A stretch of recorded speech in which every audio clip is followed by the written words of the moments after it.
Hi, it's Fenella from Above Beyond. Passionate about increasing well-being, both mentally and physically. And today it's the letter S in my A to Z series of minimizing stress and building resilience. And that letter just has to stand for sleep. It's one of the major things in keeping stress from bubbling over.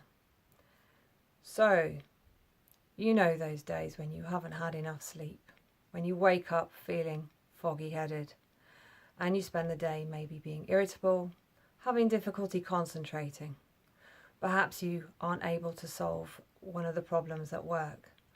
Your attention is not what it could be, and you're feeling quite forgetful. And all of those things go to make quite a challenging day, and perhaps make you feel even more stressed. The other thing is, if you don't get enough sleep, it activates the stress response. What that does is raise cortisol, and cortisol keeps you awake, so it can affect your ability to sleep, and that can itself become a bit of a vicious cycle.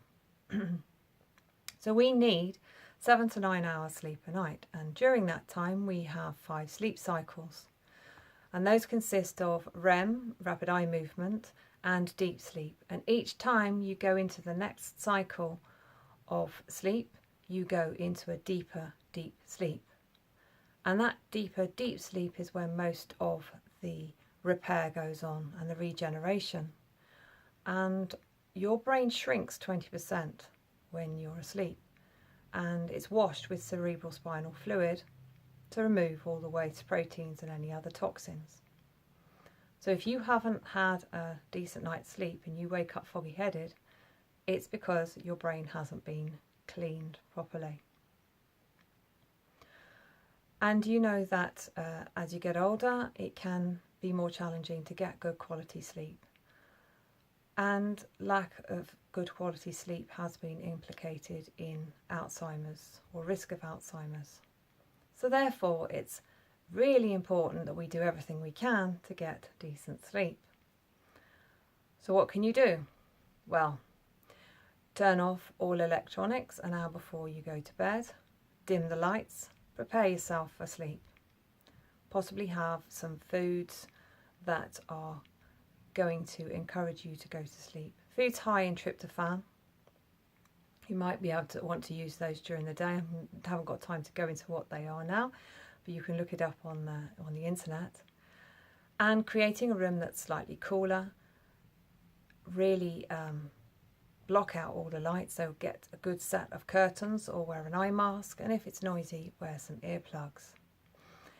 If you've got stuff on your mind, dump it into a book. Maybe plan your day for the next day so you can go to sleep in the knowledge that you've got everything covered. And then you might want to use a breathing technique or a progressive relaxation technique to help yourself get off to sleep. And if you really do have difficulty sleeping, then there are other things that you can do too. You may want to try hypnosis and to find out what is underneath that keeping you awake at night. So those are a few things that you can do to improve your quality of sleep. But I can't underline how important sleep is in minimising stress.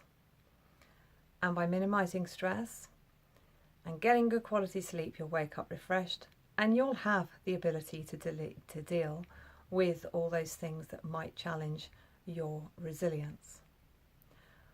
So that's for me today. S is for sleep. And I shall see you tomorrow for the letter T. Have a great evening, everyone.